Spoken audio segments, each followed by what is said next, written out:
Bora. 6 horas 37 minutos. E você está na melhor programação de registro de imóveis desse país. Simbora. Bom dia, Eduardo. Bom dia, Dayana. Bom dia, Alan. Bom dia, outras 4 pessoas. Bom dia, Mauro. Bom dia, Yasmini. Bom dia, Tassi.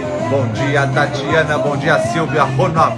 Bom dia, Elian, Mauri, Tati, Letícia, Heloísa, Sandra Leão, Deni, Débora. Só vai. Bom dia. 6 horas 38 minutos, 38 pessoas subindo. Nelson Corretor, bom dia. Maria, bom dia. Heloísa Bonifácio, Leilões IB. Heloísa, bom dia. Cartório no Alvo, Clederson Galvão. Ana, Tassi, bom dia, bom dia, bom dia, bom dia. Vamos embora. 6 horas 38 minutos no Rio Grande do Sul. Chegou o primeiro frio do ano, 13 graus por aqui. Ainda tá dando para tomar banho de manhã, que bom. Tem que aguentar, tem que ser forte, tem que ser raiz, né? Bom dia, Margarida, Martins, Natália, bom dia. E hoje é a primeira live múltipla, com quatro professores do curso Registro de Imóveis Descomplicado. Nós vamos entrar com 4 hoje aqui, vai ser sensacional, muitos temas. Compartilha a live, manda o aviãozinho enquanto sobe. É isso aí. 6 horas 39 minutos, 60 pessoas ao vivo e nós estamos aí. Começando mais um café da manhã com Registro de Imóveis. Hoje o último dia para as inscrições no curso, na 3ª turma. Você não se inscreveu ainda? Pense. Pense, porque depois só para julho. Uou. Vamos embora, vamos trabalhar. 6 horas 39 minutos. 60 pessoas nos acompanham ao vivo aqui no Café da Manhã com Registro de Imóveis. Cadê o meu café? Tá aqui. O cara perguntou ali, né, Alan? Cadê o café? Tá aqui o café. Hoje de manhã eu postei fotos cedo do café lá no grupo dos professores e postei, claro, com os ingredientes que eu uso, que são indicados pela nutricionista, para exatamente poder dar essa energia de manhã, porque eu só tomo café de comida depois, né? Então esse café eu tomo em jejum e começa o meu dia, né? Então você tem que estar bem alimentado na noite anterior para poder começar essa sistemática toda. Antes de eu chamar os professores, lembro para você que ainda não se inscreveu na 3ª turma do nosso curso do Registro de Imóveis Descomplicado, que tem também módulos de direito notarial, módulos de registro civil e agora títulos e documentos. Lembre-se que hoje é o último dia das inscrições, o último dia, tá? Nós já temos um bom número de alunos, nós vamos ter uma surpresa maravilhosa, né, com esse número maravilhoso, e já estão na plataforma, a maioria deles, alguns estão chegando. Hoje é o último dia. Depois, em julho, a gente pode reabrir nova turma, de acordo com a nossa estrutura, de acordo com como nós vamos crescendo, porque somos pequenos, mas somos valentes, né? Somos valentes, estamos fazendo a diferença nesse ensino, e é o que nos alegra. Vamos embora, vamos ver, vou começar então, a primeira vez que nós vamos fazer essa live assim com muitas pessoas, então tem que dar tudo certo agora. Atenção, eu vou começar a chamar as professoras. Vamos lá, vamos começar, vamos ver se aparece alguém aqui. Apareceu, a primeira apareceu a Yasmini. Eu vou tentar botar tudo junto, vamos ver se todo mundo entra. Letícia, e agora a Tati. Vamos ver, atenção, momento, muita expectativa, você faz ao vivo, peraí, não posso errar o perfil também, porque muitas professoras têm 2 perfis, então o professor tem que saber. Atenção, vou mandar para as 3. Ações ao mesmo tempo, primeira live múltipla do Café com Registro de Imóveis. Olá, bom dia! Deu certo! Bom dia! Deu certo! Primeira live quádrupla. Meu Deus! Gente, esse Instagram é demais, fala aí. Ficou Nossa, muito. Ficou legal, né? Ó, não sei se vocês trouxeram café, mas eu tô tomando meu café aí, tô bem tranquilão, né? Com Tudo certeza. nosso cappuccino, leve, né? Gurias, que bom estar com vocês, que maravilha, a primeira live, assim, todo mundo junto, né? Muito bacana poder recebê-las aí, todo mundo acordou cedo. Essa é uma grande novidade para nós, fazer assim, 4 pessoas, né? Que joia, que legal, muito bom, muito bom. Bom, vamos lá. Nós vamos tratar hoje daqueles temas mais espinhosos e polêmicos, né? Do direito de família e sucessões. E, claro, a minha ideia seria, eu coloco o tema e cada um vai comentando a sua experiência, ou como trabalha isso, né? E a gente vai trocando ideias, como sempre, né?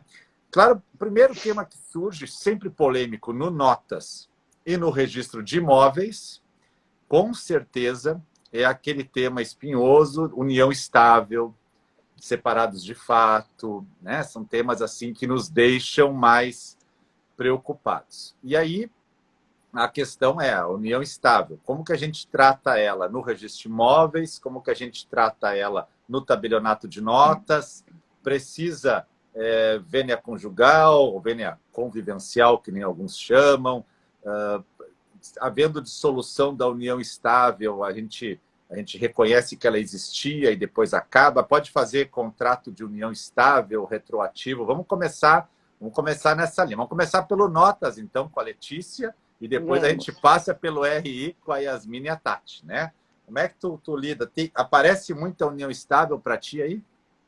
Bom dia a todos. Que satisfação. Agora 6h44, fazer uma live com as professoras maravilhosas, porque nosso time só tem mulher bonita, óbvio. E com o professor Salomão, que já fixou a audiência nessa manhã, né? Que isso aqui é show para falar de união estável, que é só polêmica, né? Vamos combinar que assim, é um instituto que veio para proteger a família, mas que na prática mesmo a gente se depara com situações que talvez a gente não sabe mesmo. E aí corre para o grupo e pergunta para o professor, como que faz isso? Porque você não sabe como que você vai lidar com uma situação inusitada, como as uniões estáveis declaradas em escrituras que não têm documento, como uniões estáveis que chegam no seu balcão para ser feita a escritura e aí você pergunta, pessoa, qual que é seu estado civil? Não, eu sou casado, mas eu já separei algum tempinho. Aí você fala, misericórdia, você separou judicialmente? Não, eu saí de casa e a gente não dava mais certo, então, mas eu já tô com essa aqui é o amor da minha vida. E aí você tem que instrumentalizar o amor da vida, né? Qual que é o regime do amor da vida dessa pessoa? Bom, o que aparece bastante aqui é, assim, até que eu tô bem um pouco tranquila, porque normalmente as uniões estáveis nesse ano de pandemia aqui que apareceram foram casais que iriam se casar, mas que por conta da pandemia não se casaram, não puderam fazer a festa, né? Aquele caso, quer casar, mas quero festa, então não vou casar. Não tem festa, não vou casar. Então, apareceram, então eles eram solteiros. Daí a gente instrumentaliza uma escritura, é mais tranquilo, né? A união estável de 2 solteiros é o sonho de todo tabelião. Porque você não tem que se preocupar com isso. A sua preocupação seria do regime de bens. Mas aí você dá uma conversinha assim com eles. Normalmente eles falam que essa da pandemia veio porque o pessoal começou a morar junto, já ia casar, normalmente enxoval pronto, né? Enxoval tá pronto, a mãe já deu. Toalha então, com a letra bordada. Já tá pronta, entendeu? Ali o lençol da cama já tá com o nome do casal. Vamos instrumentalizar uma união estável para dar aquela segurança pro pai da noiva, que era noiva e agora é convivente. Então, bom, como que a gente instrumentaliza o regime de bens, né? A questão primordial é retroage, não retroage, é quanto tempo você está junto com ele, quanto tempo vocês vivem em união estável. E a gente sabe que quando instrumentalizada a união estável, não precisa ser por escritura pública, pode ser por um instrumento particular, mas, né, vamos aconselhar que seja por escritura pública, é muito mais seguro que seja, e inclusive para depois ter os reflexos perante terceiros, que também é muito importante. Então vem para instrumentalizar a escritura pública. Daí a gente sabe que, se instrumentalizado, os conviventes podem escolher o regime de bens. Isso foi uma pergunta, inclusive, que a gente teve esses tempos na plataforma, perguntando se toda união estável rege-se pelo regime da comunhão parcial.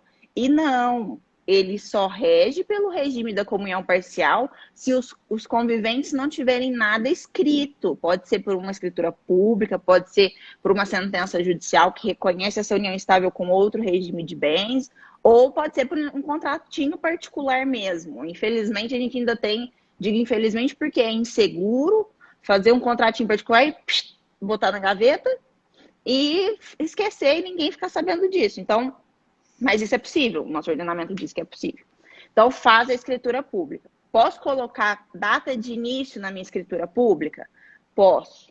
Posso colocar data de início na minha escritura pública de união estável. Agora, se esse início vai entrar no registro do livro 3, aí é outra história, porque daí vai depender da normativa do seu estado. E o registro no livro 3 é obrigatório? Não é obrigatório, mas é recomendável. Então, né, a gente toma esse remedinho, né, professor? É isso aí, essa do registro, vou deixar as registradoras ali também palpitarem, né? Vocês, meninas aí, jovens, que já estão nesses registros de imóveis do país, vocês recebem essas uniões estáveis por título particular também e por público, né? Como é que vocês estão lidando, Yasmin e Tati? Bom, primeiro, bom dia a todos. Um prazer, uma felicidade estar aqui com todo mundo. Poxa, 126 pessoas agora com a gente, tão cedinho da manhã. Isso me faz muito feliz estar aqui. Principalmente com essas duas lindas, maravilhosas, super inteligentes, que são a Letícia e a Tati, a professora Tatiana. Bom, tudo que é um fato protegido pelo direito acaba criando um probleminha no RI, né, professor? Seja a união estável quanto à separação de fato, porque a gente tem aqueles questionamentos. Poxa vida, é um fato que está protegido pelo direito, mas eu não tenho isso instrumentalizado, eu não tenho obrigatoriedade de ter isso instrumentalizado, né? No caso da união estável. Mas acontece, chega no balcão todo dia lá, união estável, para a gente fazer o registro da compra e venda, o registro da doação, enfim, chega no cartório, né? E aí tem a questão do pacto, da escritura pública de união estável que preveja um regime diferenciado. Será que eu vou precisar registrar isso lá no livro 3? Será que eu vou poder registrar? Bom, lá na Bahia a gente não tem essa previsão de registro no livro 3. A gente só tem a previsão da averbação e ainda da escritura ou do reconhecimento judicial da união estável. A gente não tem previsão para averbação se essa união estável for por instrumento particular. Mas a professora Tati trouxe algumas outras questões bem discutíveis, né, professora Tati, sobre a união estável no registro de imóveis. Isso. Bom dia, gente. Então, aqui em São Paulo, a possibilidade de registro no livro 3 está previsto expressamente nas normas. Eu até separei aqui, é o item 78.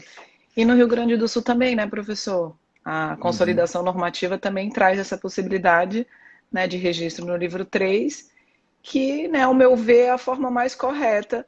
Por quê? Porque dá aquela... como casamento, a gente precisa dessa publicidade e esse efeito perante terceiros com registro do pacto, na união estável a gente adotaria o mesmo procedimento, né? Então, com a informação da união estável e a adoção pelos companheiros de um regime diverso do legal, então a gente dá essa publicidade na matrícula, né, mediante a averbação, e o registro no livro 3. Aí o questionamento que teve até aqui em São Paulo é se os registradores, para registrar no livro 3, eles precisam exigir antes o livro E, que é o registro no registro civil. Porque a gente sabe, né, que hoje a gente pode registrar essa união estável no registro civil das pessoas naturais, só que o provimento do CNJ que disciplinou isso, ele diz que esse registro é facultativo. Fica a critério dos companheiros. E muitos registradores, então, estavam exigindo esse registro no livro E, né? Inclusive por conta da previsão das normas, se a gente lê, pelo menos aqui em São Paulo, o item das normas dá a entender que esse registro no livro E ele seria um requisito. E aí a decisão daqui de São Paulo foi que não, que como o registro é facultativo, fica a critério né, dos companheiros, que o registrador de imóveis ele não pode exigir isso como requisito. Perfeito. E aí, né, não sei como é que aí no Rio Grande do Sul, na Bahia, se... Também não é requisito, até porque o livro E não é constitutivo da união estável, na verdade, né? Não é que ela vai se constituir ali, né? E aí a questão que me perturba, até aqui tudo bem, a gente está falando do pessoal solteiro que está em união estável, maravilha. Mas e aí se o cara está casado, separado de fato, e faz um instrumento particular de união estável?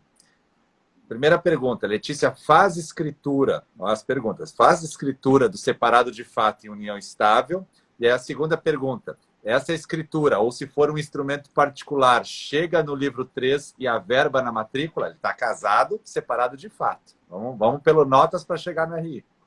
Sim, aqui, pelo menos aqui em São Paulo, não há vedação, não sei se há alguma vedação em algum estado, quanto a lavrar as escrituras do separado de fato, até porque o próprio Código Civil diz que a união estável pode ser constituída por separados de fato. Então, e a gente precisa ter muito cuidado quando fala que pode fazer e que a escritura pública, os conviventes irão fazer, e nessa questão de constituição, porque a escritura pública de união estável, ela teria que, antes assim, tem até alguns tabeliões que colocam escritura pública declaratória de união estável. Porque as partes estão declarando para o tabelião que vivem em união estável, com regime de bens, etc., nome e tal. Só que ela não está constituindo a união estável ali no tabelionato. É isso que ela tem que entender da diferença do casamento, principalmente, né? O casar no cartório, não que o registro constitua o casamento. A gente sabe que a corrente majoritária é que ele é declaratório, o registro do casamento. Mas na hora que lá fala as palavras sacramentais e que declaram eles casados, constituiu o casamento. Agora a união estável não, né? Tu já decorou essa frase da fórmula sacramental? Não De decorei. Eu ouço há 23 anos ela. De acordo com a vontade que ambos acabais de declarar vos receberdes por marido e mulher, eu em nome da lei vos declaro casados. É isso aí, né? É isso aí. É isso aí. Já pode até ser registrador e juiz de paz, professor. Faz uma coisa, um bolo só. Faz um bolo só, né? Mas aí essa é a diferença, né, da escritura pública de união estável, que traz tanta... que o leigo não sabe, o brasileiro não sabe, né? Eles acham que estão indo no tabelionato, que estão indo constituir a união estável, fazendo uma escritura. É importante o tabelião dar essa... né, fazer essa orientação. Olha, vocês, isso aqui é uma escritura declaratória, vocês estão declarando, mas a união estável é um fato. Você não vai explicar para a pessoa o que é um fato jurídico, né? Para você, o cara está casado, separado de fato, não há problema de fazer uma escritura pública. O que ela não vai conseguir é registrar no livro E, né? Não vai conseguir, porque aqui em São Paulo é só por... acho que isso está também no provimento 37. Escritura pública tem que apresentar a certidão de casamento com divórcio, ou se solteiro, ou, nesse caso, se declarado judicialmente, mesmo separado de fato, com uma sentença, daí ingressaria. Tá. E agora ela chega no registro de imóveis, essa escritura do casado separado de fato e em união estável. Ele gostaria de averbar na matrícula. E aí, vocês, São Paulo e Bahia, como é que fazem? É difícil, né? Porque separado de fato nem união estável não são estados civis. O estado civil jurídico dele é casado. E casado com outra pessoa que não é aquela que muito provavelmente está contribuindo na aquisição desse imóvel, né? Então fica uma situação bem delicada no registro de imóveis, porque a gente não vai ter como inserir essa informação, a menos que as partes realmente tomem uma providência, né? Então, gente, por favor, se separarem de fato, façam o divórcio, façam a separação, por favor. Até porque... porque até o registro de imóveis, ele não pode ter situações que existam, né, na matrícula um conflito de direitos. Né? Por exemplo, a gente vai ter ali um casado né, vivendo em união estável. Por mais que a gente saiba que a partir do momento que há essa separação, né, de fato, para o STJ já rompe o regime de bens, só que a gente tem que ter, né, um marco, uma coisa mais certa para poder ingressar isso na matrícula, né? Justamente para evitar esse conflito de interesses. Então, se vier casado separado de fato, que nem a Letícia comentou, só se houver o reconhecimento judicial, aí pode ingressar. Ou se houver o registro no livro E. Aí aqui a gente faz uma observação. Aqui a gente pode exigir o livro E do RCPN. Por quê? Porque só vai poder registrar no livro E o casado separado de fato se tiver reconhecido por decisão judicial. Né, Letícia? Tá. Sim, sim. Beleza.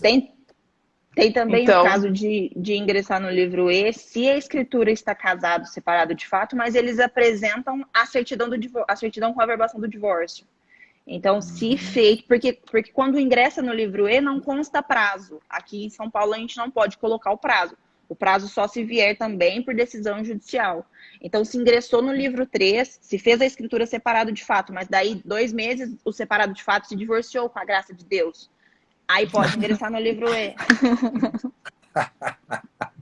Meu, com a graça de Deus é ótima. Olha, tá, tudo bem. Eu falei da escritura declaratória, então, né? O cara chega lá e diz, ó, eu tô casado, separado de fato, quero só fazer uma declaratória. Beleza, fez o tabelionato.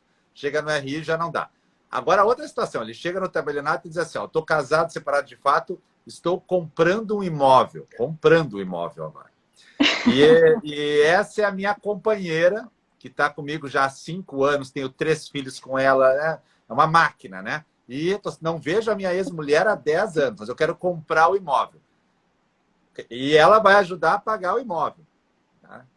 Na Caixa não vai dar, a gente sabe que não vai conseguir financiar, né? Mas no tabelionato, você acha que dá para fazer uma escritura de compra e venda do casado, separado de fato, que tem uma nova companheira e os dois querem declarar que estão botando dinheiro? Você já pegou alguma assim? Que pepino, hein? Não, isso graças a Deus só na doutrina. Ainda bem que não, porque que pepino gigantesco. A questão pois é. O problema é assim, eu vou até utilizar as palavras do nosso professor Pedro na nossa aula que a gente teve no sábado.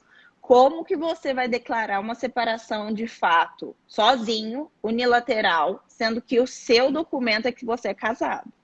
Porque é muito bonito você falar que está separado de fato há tantos anos, mas e se você não está? Né? Como que eu vou saber, um ser humano normal, sem bola de cristal, de que realmente você está separado de fato há 10 anos da sua esposa que está na tua certidão de casamento? Então, assim, se a tua esposa, que você diz que separou de fato, comparecer e tiver uma declaração dos dois, falando, não, a gente já separou de fato mesmo, a gente só não resolveu que o divórcio é porque não tem dinheiro, né? Porque o brasileiro não tem dinheiro para regularizar documento. Então, não tem dinheiro, aí não, mas tudo bem, eles podem comprar, o dinheiro é dela também, etc. Então, se você tem os dois ali falando que estão separados de fato e estão de acordo com esse rompimento do regime de bens, de toda a questão patrimonial do primeiro casamento, aí você lavra com mais segurança. Você faz uma compra e venda e né, menciona isso, mas tem que participar. Porque porque como que você vai saber se a outra realmente não existe, nem existe? E se tiver essa pessoa, esse homem, essa mulher estiver, sei lá, querendo dar um golpe, ou enfim, a gente não pode prever a má fé, né? Mas se você tá com uma certidão de casado e a pessoa te fala que tá separado de fato, uma leve averiguação dá para fazer, né? Sabe que no tabelionato que eu estou trabalhando agora, substituindo, que eu sou registrador, mas eu caio lá no outro às vezes, né? É longe da cidade. Teve essa escritura e ela e lá na cidade, e no registro de imóveis daquela cidade ela recebeu nota devolutiva. E aí eles voltaram agora, que foi com outro tabelião, né? Voltaram para que eu retificasse. Bom, agora para as registradoras eu pergunto. Então, existe essa escritura, hein? Existe. Ela chega lá no registro de imóveis de você olha na matrícula, o cara está casado e chega a escritura que ele se declara que está separado de fato e com uma união estável. E eles declaram os valores dos dois. Vocês também dão nota devolutiva ou conseguem, de alguma forma, encaixar um registro ali? Bom, se for fazer o registro nestes termos, me parece que haverá ele vai constar como casado, e aí, a menos que os dois companheiros tenham comparecido, igual o pessoal ainda no chat deu essa sugestão, né? Os dois companheiros constarem como compradores em condomínio. É uma solução para que constem os dois lá no registro da matrícula, mas quem é casado vai constar como casado. Eu não vou poder inserir uma situação de fato, de separação de fato, na matrícula do imóvel. E aí vai haver, dependendo do regime de bens em que ele era casado, vai haver uma presunção de comunicabilidade desse bem. E, inevitavelmente, a gente vai cair depois no judiciário para poder resolver essa questão da partilha, né? Ou se for fazer depois uma partilha extrajudicial, isso vai ter que ser decidido, né? Não sei como que a Tati vê isso. Não, exatamente, justamente para evitar que futuramente tenha que entrar com essa ação judicial. Porque aí a gente vai ter que provar que realmente já estava separado de fato, que aí não comunicou para a esposa, mesmo que o regime, né, seja comunhão universal. Então a gente vai ter um futuro litígio que muitas vezes, né, podia ser resolvido, vamos supor, que se, claro, preenchido todos os requisitos, o tabelião chega lá e fala, já vamos fazer então aqui uma escritura de divórcio, vamos partilhar esse bem, na sequência a gente já faz a compra e venda aqui com a sua companheira, aí já é de vocês dois. Então a gente evita, né, esse futuro problema.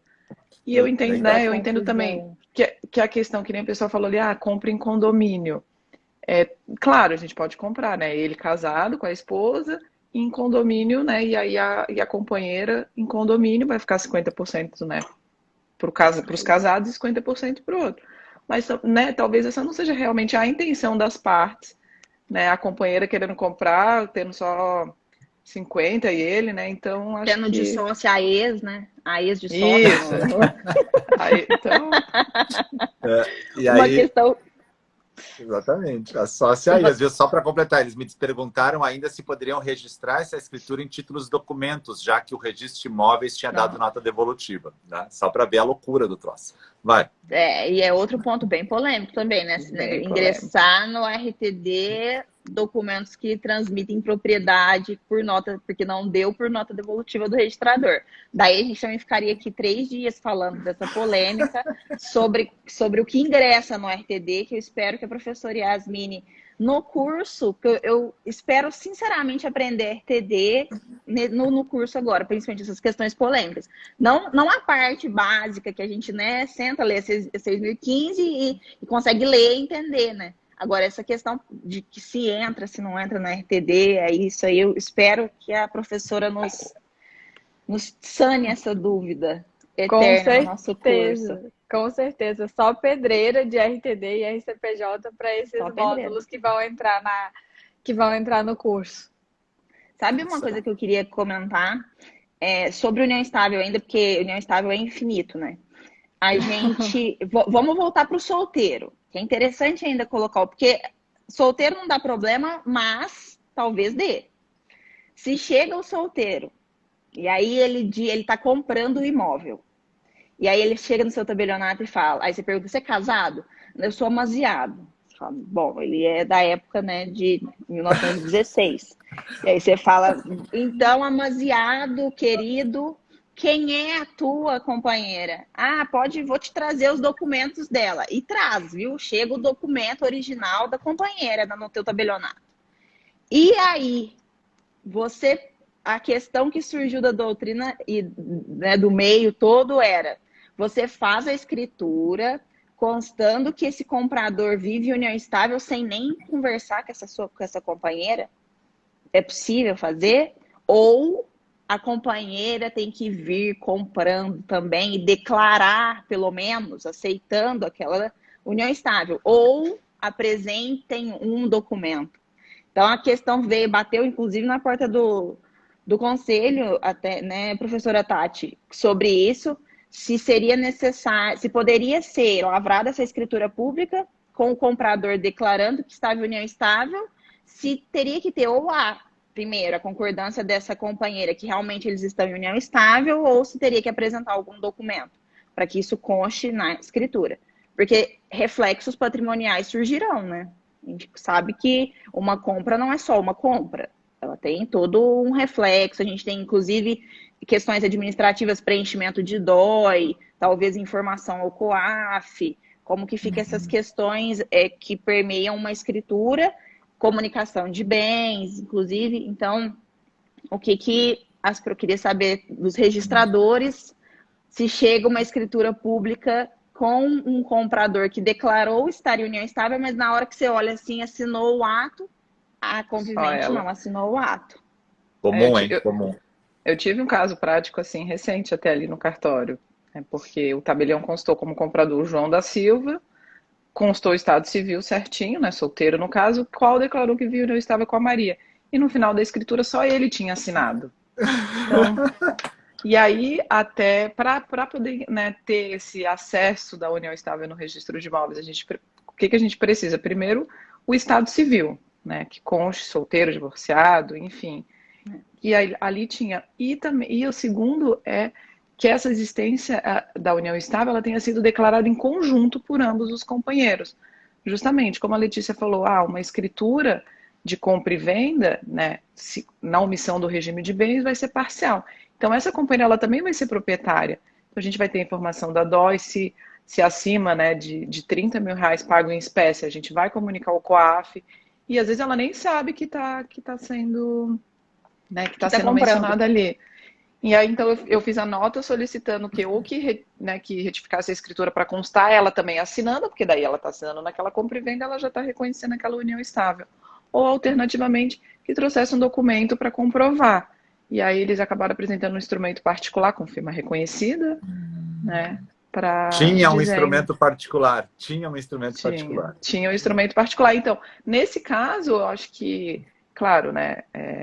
O tabelião já podia antes já ter colocado na escritura que foi apresentado instrumento particular com firma reconhecida, então pela fé pública dele, aí eu já constaria no ato, né? Ou anexar junto uma cópia autenticada, algum documento, né, que a gente conseguisse realmente comprovar que houve essa declaração em conjunto por ambos os companheiros.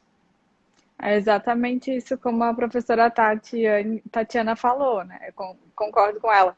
Se de um lado a gente tem uma união estável, poxa, eu não posso exigir que isso seja comprovado documentalmente, porque a lei não exige que seja assim, né?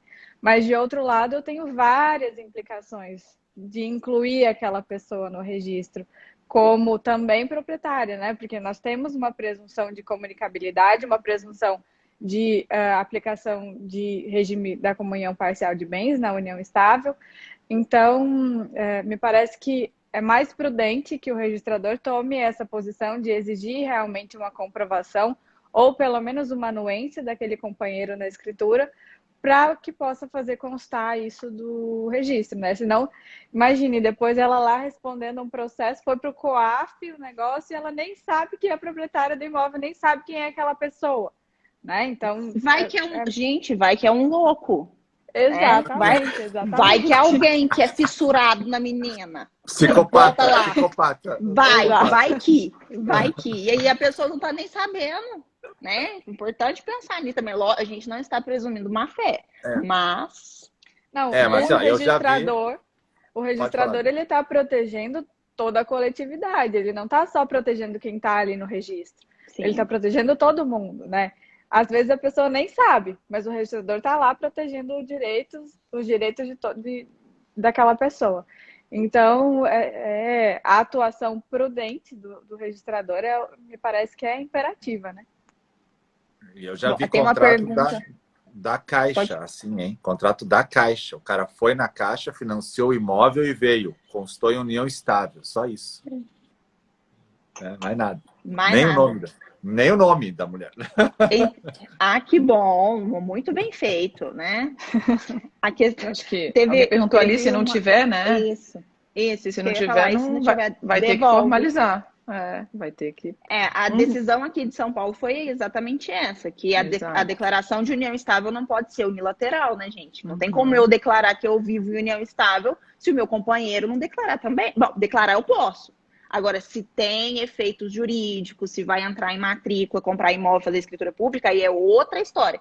Então, a declaração de compra de um imóvel, falando que você vive em união estável com fulano, o fulano tem que saber, né? O fulano tem que vir, consentir, ou pelo menos ter um documento. Bom, não tem. Daí eu sinto muito, converse com ele para vir ao tabelionato, ou faça uma escritura, apresente um documento particular, A gente precisa ter segurança, a gente tem que lembrar que os registros são segurança jurídica. A gente não pode trazer para a matrícula ou mesmo para o tabelionato algo que depois vai dar briga, vai para o judiciário, não tem segurança, com chances ainda de responsabilidade administrativa. A gente tem uma responsabilidade também dos atos que fazemos, né? Tem que ter um mínimo de segurança. Perfeito, perfeito. A Yasmine trouxe alguns casos também, né? Separou alguns casos. Coloca aí para a gente discutir eles. Trouxe a questão da subrogação de bens particulares, né? Quando a gente tem um bem recebido por doação, por exemplo, ou recebido por herança e é casado pelo regime da comunhão parcial de bens.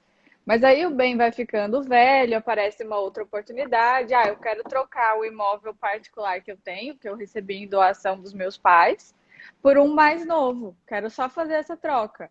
E aí, o Código Civil fala que os bens em subrogação dos particulares, comprados com o valor da venda daquele bem particular, também serão particulares, né? E aí, como é que a gente vai trazer essa disposição legal para o registro, para o notas, né?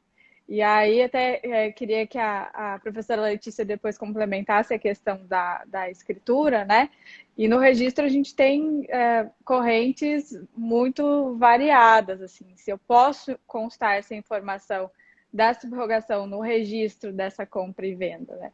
E aí me parece que, desde que aquele cônjuge tenha comparecido na escritura pública para fazer a anuência, ele vai dizer, olha, realmente, esse bem aqui foi comprado com o dinheiro dela. Eu não tenho nada que ver com isso. Não é meu, tá tudo certo. E aí ele vai fazer essa anuência lá na escritura e a gente pode, aí, nesse caso, constar no registro. Mas fala um pouquinho mais pra gente, Letícia. Essa questão também, eu tive um debate bem caloroso com o meu registrador sobre isso, e ele fez eu mudar de ideia, acreditem. Eu entendia que eu não poderia, assim, minha primeira impressão era como que eu vou saber se eles não estão mentindo, né? Eu não sei, acho que eu tô meio com o pé atrás com o pessoal. Mas aí, bom, isso aí pode ser fraude, só chegar a declarar e tal. Aí tá aí de não poder. Ele falou, não, mas você não pode prever a má-fé nesse caso, se estão os dois. Porque, pensa, dinheiro em casamento é uma das coisas que realmente dá briga. Se fosse mentira, ela não estava ali te falando. Eles já iam estar procurando um advogado. Então, assim, se chegou no seu tabelionato, falaram que esse bem realmente é em subrogação, você viu, sei lá, te apresentou uma matrícula do bem que era recebido em herança, que foi vendido, que aquele dinheiro. A questão de poder fazer essa declaração me convenceu que posso constar da escritura pública se os dois, como a professora Yasmine disse, declararem essa questão de que aquele dinheiro utilizado na compra veio em subrogação, se deu em subrogação do bem adquirido que já era particular. Ou se me apresentarem alguma decisão judicial também, em caso de litígio entre eles, né, porque pode ser que eles briguem,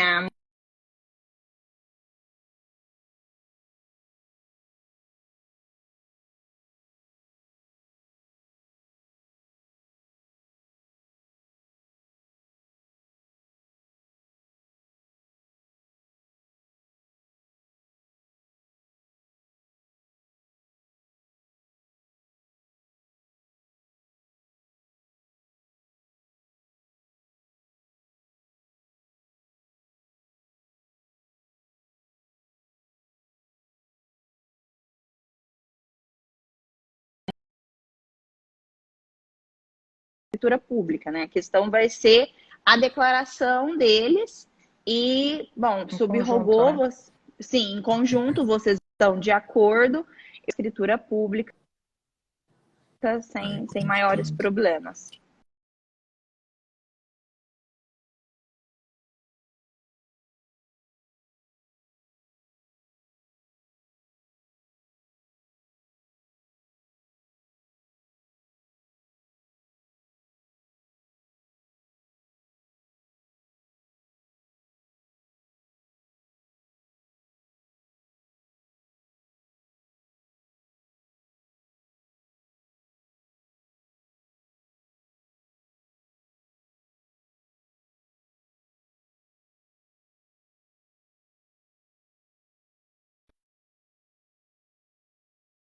vendo.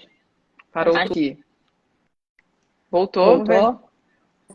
Com a minha Voltou. net, eu não sei o que aconteceu com a minha Voltou, internet, tá bom. mas ela deu uma instabilidade aqui geral. Tô de volta aí.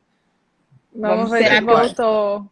Olha que estranha essa transmissão, nós quatro. Porque a gente viu o professor travado, né? Mas a gente conversava, nós três E a aqui, gente ó. continua aqui falando. A gente tá igual papagaio. Meu Deus! Ele já tinha Acho que travado travou um de tempinho, novo. né? Antes da gente começar a ver o Ele pessoal tava- falando ali que travou. Sim, Olha mas agora voltou, né? Tô. Voltou, gente? O pessoal ainda não Pois é. sei, hein? É que os recados chegam depois, muitas vezes, né? Os Fala de recados novo. chegam depois. Então, tem um Tá. delay entre o recado e nós, né? Tá, agora eu já não sei nem onde tá. Segue o baile. Eu Né? vou... Voltou? Peraí. Voltou. Oba. Voltou. A gente estava no assunto da subrogação, Isso. Sim. Isso. né? Que parte o professor conseguiu escutar alguém falando de Sim, era um subrogação? bem. O cara tinha um bem só dele. E aí ele agora casou, o bem continuava só dele. E agora, no casamento, ele quer vender esse bem e comprar outro. Mas ele está casado. Então, ele quer constar na escritura que ele é casado, mas que aquele bem é só dele, que ele vendeu o bem, ela concordou com a venda, e agora ele vai comprar outro que vai continuar sendo apenas dele. E aí você, como tabeliã, estava analisando se tinha que pedir documentos disso ou bastava a declaração, né? Sim, que no começo eu disse, não sei se eu estiver sendo repetitiva, depois o pessoal fala, mas no começo eu entendia que, assim, bem quando entrei na atividade, que não poderia, que não teria como eu saber se eles estavam de má fé os dois, em conluio, para que isso fosse declarado na escritura. Mas daí o meu registrador, a gente conversando, me convenceu de que se os dois são maiores, os dois estão de acordo em constar essa subrogação, com certeza isso não tem briga. Porque se tivesse, eles já estavam até divorciados ou o negócio já estava assim, fervendo, né? Já estava no judiciário, já tinham ido para um advogado. Então, se os dois comparecem, dizendo que aquela compra é feita em subrogação de um bem que foi vendido, que era particular de um deles, concordando que, porque com essa subrogação, o que a gente tem que entender é que esse bem vai ser particular. Subroga significa que ele comprando aquele bem pode ser uma casa muito melhor, como a professora Yasmine disse, a casa podia estar velha e agora vendeu e aquele bem ele está comprando um terreno melhor, uma casinha, mesmo que menor, mas melhor. Então isso vai ser um bem particular. E se os dois estão de acordo, não tem por que eu ficar querendo arrumar briga e não querer fazer essa escritura. Então consto com os dois declarando que aquele bem subroga naquele outro particular. Então entende que aquele bem seria também um bem particular. Ou se me apresentarem uma decisão judicial, daí fica tudo tranquilo, né? Mas não necessariamente precisa da declaração de uma decisão judicial. E eu também não preciso ficar analisando imposto de renda, não preciso ficar analisando o extrato bancário, se entrou dinheiro, se saiu dinheiro. Isso foge da minha qualificação como tabeliã. Então, aqui declarou os dois, a gente consta essa declaração de subrogação, e aí se ingressa na matrícula, é com vocês três. Mas aí é claro que o mais seguro é que conste, né, professora Letícia, essas comprovações, essa declaração da cônjuge é o ideal pra gente, né? Sim, Até a declaração porque- dela sempre, né? A declaração. Sempre, sempre.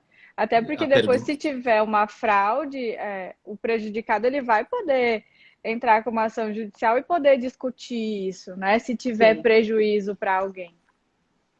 Sim, Eu acho importante que essa informação conste expressamente na matrícula, até por um ato de averbação, né? Não sei depois o que os professores pensam, mas assim, registra compra e venda, e depois faz essa averbação, né? Indicando, assim, dando uma publicidade bem grande para todo mundo, que aqui a gente tem, embora um regime da comunhão parcial, uma aquisição onerosa, a gente vai ter um bem que é só dele, por exemplo, por causa dessa subrogação. Então, né, para ter uma grande publicidade e, né, na compra, na futura venda, esse bem é só dele, né? Até vamos pensar, chega uma penhora, chega uma indisponibilidade no nome dela, o patrimônio é só dele. Então tem várias repercussões. Então acho importante essa publicidade na matrícula. Agora, e vamos dizer que o cara tinha, é a pergunta que está aparecendo ali, Ele tinha um imóvel de 100 mil reais antes de casar. Casou na parcial. Aí ele vende esse imóvel de 100 mil reais e agora eles compram um imóvel de 200 mil reais. E aí a gente coloca na matrícula que 100 mil é subrogado do bem anterior e os outros 100 mil pertencem aos dois. Vocês conseguem imaginar essa equação na escritura e no registro? Eu acho de extrema relevância, inclusive, que isso conste, né?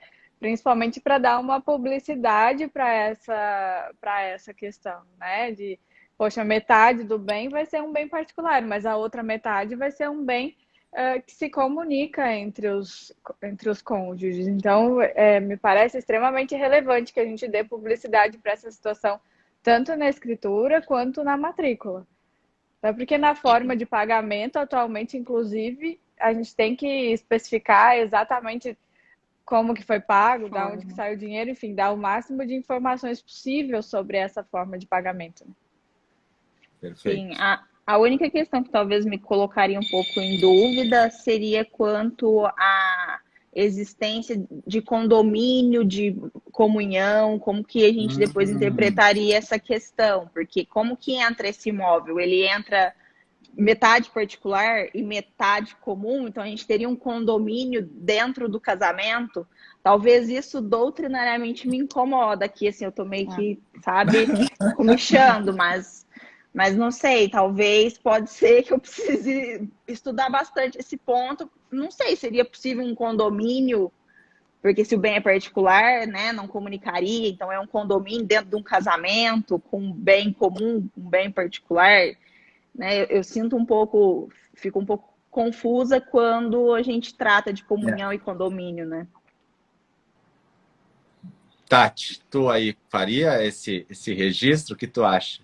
Então, eu fiquei pensando, porque todas as escrituras que eu já recebi, elas apenas constavam a informação da subrogação e a anuência vamos supor, da esposa, né?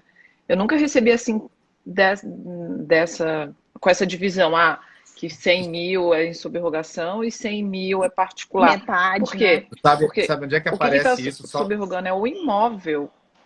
É o imóvel inteiro, não é frações. Embora internamente a gente sabe que vai ser muito difícil que aquele 100 que ele tinha seja o mesmo 100 que ele está comprando agora. Mas eu acho que eu não sei se eu daria essa publicidade na matrícula. Eu fiquei agora pensando. Quer ver onde é que aparece então. com frequência? O cara chega, ele casa, comunhão parcial, daí ele vai comprar o imóvel financiado na Caixa. Beleza. Daí chega lá e ele diz assim, eu quero sacar o meu FGTS, Aham. que é só meu, de muitos anos de trabalho, eu casei mês passado. Então ele dá o FGTS para comprar o imóvel e financia o resto. Eu casei mês passado inteiro, é importante constar, né? Porque para não entrar naquela briga. A questão é, o imóvel que foi usado o FGTS, essa parte me parece que é só dele, e o restante, que é fruto do pagamento, é dos dois. Então, você já percebeu que isso acontece com frequência no registro de imóveis? Só que a gente vem e a gente não, às vezes nem percebe esse detalhe, né? Mas ele está usando o FGTS dele, ou ela, dela ou dele, de muitos anos. E esse FGTS, a princípio, não comunica, porque nós tivemos até o aulão de sábado com o Cristiano Chaves, comunica o FGTS na constância do casamento. Só que é um FGTS dele. Então, ali pode ser que surja essa questão. Normalmente a gente não averba, mas eu menciono no registro ali que foi usado o FGTS dele. Eu já deixo no registro isso uma pista para o divórcio. Pista do divórcio, eu já deixo a pista ali, né? Detalhe, vocês depois se virem. Mas aqui tem na hora prova, de liquidar, né? Claro. É uma prova, assim. Na hora de Interessante. se liquidar ou se acontecer uma partilha, algo assim, porque eles também podem vender esse imóvel, circular, acabou a discussão, né? Não, mas aí piora, porque aí vamos dizer então que eles quitam o imóvel, tá? Ele usou 100 mil do FGTS dele e eles pagaram mais 100 mil financiado. Agora eles vendem o imóvel e compram outro. Quanto desse imóvel é só dele e quanto desse imóvel é dos dois? A questão também entra aí que depois quererem fazer essa subrogação posterior, né? Porque assim, se você vende o imóvel e o dinheiro vai para a tua conta bom, que seja só sua ou não. E aí o dinheiro fica ali, você roda o dinheiro, e depois de muito tempo, ou sei lá, mesmo pouco tempo, eles comprem um imóvel juntos, até que ponto você pode falar que isso já não comunicou, né? Que esse dinheiro já não veio e comunicou, se não subrogou, ou se você compra esse imóvel, registra e fala, não, esqueci de pôr, era subrogação. E eu esqueci de pôr, né? Esqueci de contar pro tabelião. Ah, nossa, e agora? Vou colocar Esqueci de agora. contar que eu era agricultor quando ele era agricultor quando eu registrei o casamento e o óbito, né? E aí eu posso fazer uma escritura de RERA constando que aquele imóvel já registrada foi em subrogação? Mas aí eu acho que Boa tem que provar, pergunta. né? Aí eu acho que tem que provar tintim por tintim, porque aí acho que já não basta só a declaração, né? Porque envolve Não fica uma. muito fácil, né? Você É, ter qualquer mudança, porque você vai mudar a própria natureza do bem, né? Você vai mudar de um bem comum para um bem particular por uma simples declaração. É muito complicado na hora que você vai pensar isso na prática, né? Porque, tipo assim, na teoria, talvez você consiga. Ah, mas aí o juiz decide. Não, tudo bem. A gente não estamos fora do âmbito, né, judicial, a gente está no extra.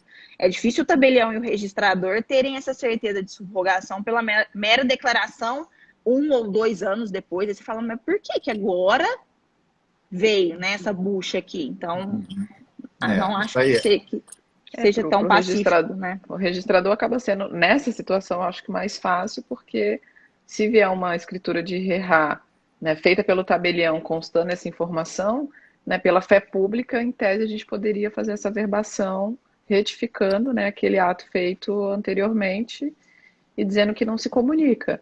Agora, realmente, para o tabelião, nesse caso, eu acho que ele poderia ou exigir algum. Aí, nesse caso, sim, exigir prova. Não bastaria a mera declaração, uma questão mais de segurança jurídica. E mesmo assim, a gente fazer a valoração dessa prova, eu acho que talvez foge da atribuição do tabelião, né? Porque como que você vai analisar a compra, a entrada de dinheiro, o extrato bancário, vai pegar imposto de renda, e se ainda não teve imposto de renda, vai ficar meio que nebuloso, assim. Eu acho que é um pouco inseguro o tabelião aceitar isso, né? Só pipi, né? Que nem a retrovenda quando vem depois de registrada a escritura, né? Depois de registrada, o cara, era uma retrovenda aqui, né? Depois tudo complica, né? Acho que o aditivo sempre é mais complicado, né? A gente sabe que pode acontecer um erro. E às vezes o notário, né, não tem a informação correta, se passa na hora de digitar, ele mesmo diz, não, isso aqui é uma coisa que não constei. É outra situação.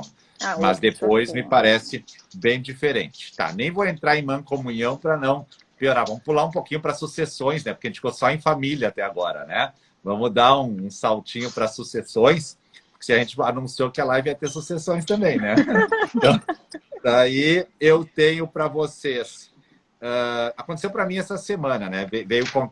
A herdeira veio e disse: olha, o pai morreu, quero fazer inventário, mas ele tinha esse contrato aqui de promessa de compra e venda.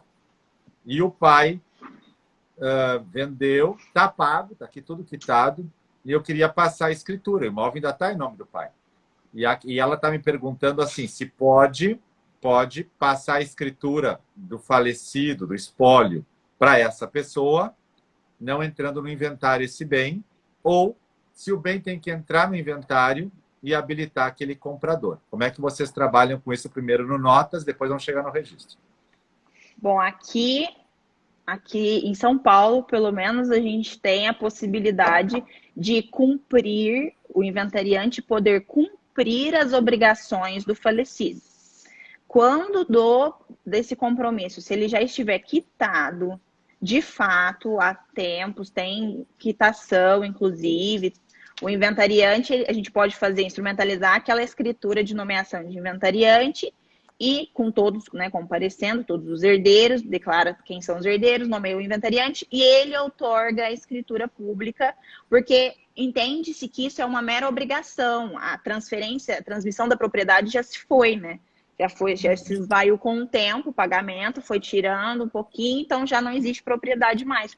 Existiria só essa obrigação. de outorgar a escritura pública. Essa é a obrigação do falecido, que pode ser cumprida pelo inventariante. Mas tem estados que isso não pode ser feito. Né? Tá. Aqui E em aí, São Paulo a gente consegue. nesse caso, faz a escritura como transmitente o espólio? Ou faria os herdeiros, o inventariante representando o espólio? Eu evito ao máximo colocar espólio como parte da escritura pública, porque já teve um PAD aqui no estado de São Paulo que o tabelião tomou assim, uma advertênciazinha, porque o juiz falou, ó, espólio não é parte. Então não tem como comparecer um espólio, ele não é parte, ele não. Então, assim, eu evito colocar essa palavra, apesar de a gente saber que é o espólio, a gente evita essa nomenclatura. Mas comparece a pessoa que está na matrícula, mas ela está sendo representada por seu inventariante, conforme a escritura pública, lavrada, etc. Então, assim, é meio que gente, bem assim, é uma procuração, mas não é uma procuração, tá? Porque o cara já morreu, mas é tipo isso, é só para não colocar que é o espólio. Porque se a gente, assim, eu sei de tabeliães e registradores que colocam espólio, mesmo em matrícula ou em escritura, porque praticamente não tem diferença. É uma questão meio que terminológica, assim, né? Mas se já teve procedimento administrativo, eu prefiro evitar. Mas daqui a gente faz, sim. Como espólio não tem personalidade jurídica, não pode ser parte tanto numa escritura e nem no registro. Então, sim. Claro que dá no mesmo, mas é melhor colocar, eu concordo. João da Silva, falecido em tal data, que aí já indica que ele é um espólio, né? Falecido, mas... Né, esse ato representado por seu inventariante fulano de tal. Então, dá na mesma na prática, mas evitemos, né? Exatamente, até porque se eu constar os herdeiros vendendo, gente, eu vou ter uma ruptura com a continuidade. Então, se eu colocar lá herdeiros... Não, herdeiros eu vou precisar fazer o inventário e a partilha desse bem e vou precisar registrar essa partilha na matrícula. Então, herdeiros, eu acredito que não, porque vai criar muito mais problema para aqueles herdeiros que estão querendo resolver realmente essa pendência deixada pelo falecido, né? E aí a gente tem também uma questão de constar espólio ou constar o nome do falecido, por exemplo, quando a gente tem uma partilha conjunta, um inventário conjunto, com um pós-morto. Né? Então, morreu o pai, e aí depois, sei lá, 5 anos depois, morreu a mãe, e aí, agora os filhos vão fazer o inventário e a partilha dos bens deixados pelo pai e pela mãe, em uma escritura só, em um ato só. Como que eu vou fazer constar o primeiro registro dessa partilha? Porque no registro de imóveis a gente não pode fazer o registro da partilha per salto. Eu não vou poder registrar a última partilha, como que ficou hoje os bens, né? Eu vou ter que fazer primeiro o registro da partilha do primeiro falecimento, depois o registro da partilha do segundo falecimento, né? E aí, como que eu vou constar lá naquele primeiro registro da partilha que a falecida recebeu? Eu vou constar o nome dela ou eu vou constar o espólio dela? Para mim, assim, isso é a minha opinião pessoal também, como a professora Tatiana, me parece que o mais correto seria constar o nome dela, não o nome do espólio. Tanto porque o espólio não tem personalidade jurídica, quanto pelo fato de que o registro daquela partilha está formalizando algo que já aconteceu. Pelo princípio da CESIM, a transmissão já ocorreu lá na data do falecimento.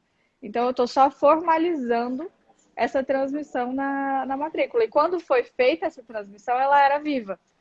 Né? Então, mas eu não sei o que as professoras acham. Eu concordo, Yasmine, até porque o registro da sucessão é uma das exceções até do nosso sistema, né? Que é o registro, que ele é declaratório, não é constitutivo. Então, quando naquele primeiro óbito, ela era viva. Então, por que constar espólio se a gente está registrando, né, que nem a Yasmine falou, um ato que aconteceu atrás? Então, faz o primeiro registro transferindo para ela, vamos supor que geralmente 50%, né, a viúva, e no registro, daí depois faz a averbação do óbito dela e na sequência faz o registro daqueles 50% para os herdeiros dela, respeita a continuidade e tecnicamente fica, né, não fica espólio na matrícula como titular de um direito. Mas eu já vi matrículas com espólio, né? Então, assim, a gente precisa. Eu também não coloco, eu coloco, né, a pessoa. e faço a averbação do óbito depois, então naquele registro, né, ela como se ela estivesse viva, mas já vi espólio também, então aqui tem uma divergência, né, na prática registral. Não sei Sim, já como é que é. vi. E como a professora Yasmine disse, que no registro não é possível fazer saltando, no tabelionato também não. No nosso curso, quando eu falo sobre inventário, eu trago esse pós-morto para a gente explicar isso, que é necessário que a partilha siga o seu curso normal.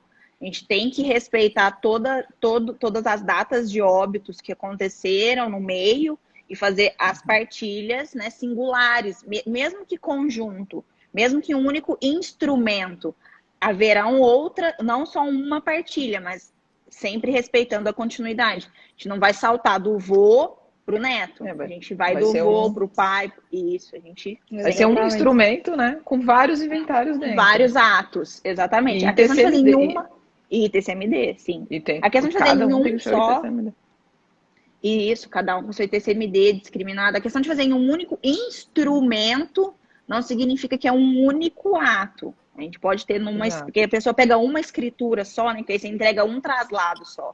E a pessoa fala, mas só tem um? Não. Ali, se for sucessivo e conjunto, você tem quantas partilhas forem necessárias. Daí também a importância da gente enxergar a matrícula do imóvel e até ter uma extensão desse entendimento para a lavratura desses atos notariais como um filme jurídico da vida daquele imóvel. Eu sempre falo, a matrícula é o filme jurídico da vida do imóvel. Tudo que aconteceu na vida daquele imóvel vai constar na matrícula na ordem em que aconteceu. Então, o João era o proprietário, ele comprou, era casado pelo regime da comunhão universal de bens, tudo bem, ele era proprietário, a mulher também era. Depois ele faleceu, aí eu fiz essa partilha, vou fazer o registro dessa partilha em sequência, e depois faleceu a esposa, a Maria, por exemplo, e aí eu vou fazer o registro dessa partilha depois. É uma coisa de cada vez. Como aconteceu nos fatos, eu vou transportar para a matrícula. É um roteiro, como disse o Euler, na sequência certinha dos acontecimentos. Sim, muito ótimo. bem, é um filme, né? É um filme. Esse tema é ótimo, né? Sabe, para vocês, assim, que não estiveram vivos lá no passado, a gente usava na matrícula um CGC para o espólio. Sabe o que é um CGC? Sabe o que é CGC? CGC era como era chamado antes do CNPJ. O CPF. Né? O CPF era o SIC, né? O SIC, Então, quando o espólio precisava transmitir um bem no passado, se ia na Receita Federal, eles pegavam um CGC, hoje CNPJ, para o espólio, para ele praticar um ato. Hoje você ainda consegue usar o CPF do falecido, ainda consegue usar para os atos, né? A Receita libera até para o imposto de renda, algumas coisas, mas antigamente a gente fazia um CGC para o espólio, que seria um CNPJ hoje, né? Mas a questão do espólio é bem discutível, né? Bem discutível mesmo. Muito bem, muito bom. Estamos já 1 hora de live, né, meninas? Sempre lembrando, pessoal, que hoje é o último dia para se inscrever no curso, nosso curso, Registro de Imóveis Descomplicado. Hoje é o último dia. Você pode emitir boleto para o dia 7, a Hotmart permitiu essa emissão de boleto até o dia 7, eu acho. Você pode fazer a inscrição hoje e emitir o boleto para depois. Mas hoje é o último dia para as inscrições. Fique ligado que o curso abre de tempos em tempos. E esse ano ele está abrindo agora, nesse mês, que é a segunda turma desse ano, a terceira turma da história. E nós vamos chegar ao total, com a turma anterior e com essa, a 1.000 alunos. Eu estou avisando que nós vamos chegar a 1.000 alunos no total, tá? Não tem escapatória, é o maior curso de registro de imóveis do país, sim. É o mais procurado, sim. E vem novidades pela frente aí até o final do ano. Até o final do ano, os professores estarão preparando um livro, Registros Públicos e Notas Descomplicadas. Então já fica aí anunciado. Vocês que não sabem, se preparem para esse grande lançamento de final do ano, que será o livro Descomplicado. Os professores também não sabiam, contei agora, tá? Pois é, eu tô aqui, gente, eu perdi essa conversa do grupo. Eu não escutei esse áudio. Eu não escutei, eu perdi, meu Deus, e agora? Vamos fazer assim, até o fim do ano nós vamos fazer o Registros Públicos e Notas Descomplicado com base no curso. Vamos pegar os módulos, vamos trazer eles para lá. Vamos contar com a ajuda das monitoras também, e todos ali vão estar no livro praticando essa belíssima obra para descomplicar o que a gente né? está fazendo. Isso aí, isso aí. Vai Bem ser legal. show de bola, show de bola. Tati também não. A Tati levantou, deu risada também. Não sabia, ninguém sabia. A ideia foi desenvolvida hoje pela manhã, durante aquela penumbra da manhã, assim que o sol estava nascendo. Eu disse, está na hora de sair o livro da galera, né? E é isso aí, vamos nessa. Bom, vocês têm mais alguma coisa? Que faz 1 hora que a gente está aí. A audiência tem 153 pessoas ainda, mas eu sei que vocês têm que tomar café, começar o dia, né? Deixamos para uma segunda live o restante? Ok? Deixamos. Vamos. Até porque se a gente for falar tudo que tem de discussão em família eita, gente, inventário e sucessões no extrajudicial, a gente vai aqui tranquilo uns 5 dias mais ou menos, né? Mas isso aí sem intervalo, né? Sem intervalo, intervalo. sem parar para comer, sem parar para dormir, sem nada. Genial. A gente pode fazer isso, professor, ó, mais um projeto. A gente pode fazer o corujão do RI Descomplicado. A gente vira um fim de semana, assim, ó, falando, e vai ter assunto, hein? E só um sai e entra outro, vai substituindo e a live segue ligada. Isso aí, a gente pode fazer isso. Legal, muito bom. Pessoal, quero agradecer demais a presença, como sempre, genial. Hoje foi a primeira, assim, quádrupla, muito legal de fazer. Temos que fazer mais, pelo menos uma vez por semana a gente tem que fazer. Bem legal, né? Achei. Bem legal, assim, junto. Muito show. Foi muito ótimo. show, muito legal. Então, se despeçam aí da nossa audiência, né? E aí eu posso encerrar a live. Pessoal, muito obrigada. Vou começar com notas. Perdão, Yas. Vai lá, Leite, vai lá. Muito obrigada pela audiência de sempre. Esses temas que a gente tratou aqui estão na plataforma, os inventários, as aulas já estão lá desde a primeira turma, da segunda turma, aliás, desse ano. Entreguei para o professor Salomão a aula de divórcio com várias decisões. A gente comenta a prática e essas polêmicas todas que trazemos aqui. Espero vocês como nossos alunos e muito obrigada. Gente, obrigada a todo mundo que nos acompanhou até agora nessa live, que foi uma live incrível, foi ótimo, foi super prazeroso estar aqui com vocês. Obrigada também, professor Marcos, professora Tati, professora Letícia, foi sensacional, vocês são excelentes.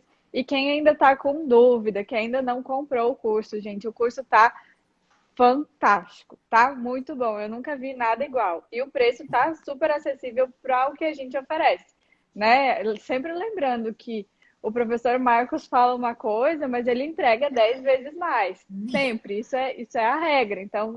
Então, se vocês ainda têm dúvida, perguntem para os colegas que já estão fazendo o curso. O curso está realmente muito bom. A gente está conseguindo descomplicar o registro de imóveis.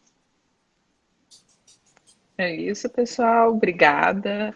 Que nem a Yasmin e a Leti falaram, né? A gente está sempre tentando aqui trazer também o nosso dia a dia, um pouquinho do cartório, né? O caso prático, que nem tive aquela escritura, e aí o que a gente faz? Então a gente acaba discutindo e, né, trazendo a doutrina e o nosso dia a dia. Então, o curso realmente que vai ser essa a nossa proposta, né, para o curso. E eu espero que vocês gostem, espero que vocês tenham gostado da live. Tem bastante coisa ainda, principalmente de união estável para a gente falar, né, professor? Vamos fazer mais lives sobre isso. Mas era isso. Bom dia. Obrigada, gente. Ótimo. Muito obrigado, minhas colegas de trabalho. Aí, uma satisfação enorme. Obrigado a toda a audiência, obrigado aos professores que estavam aí também, a todos meus primos que eu chamei para a live para fazer pessoas, né? Toda a família, né? A gente chama toda a família, né? Distribui nos grupos. Obrigado a toda a audiência, os alunos, tudo de bom. Pessoal, um ótimo dia. Conversamos. Até mais. Tchau, tchau, tchau, tchau.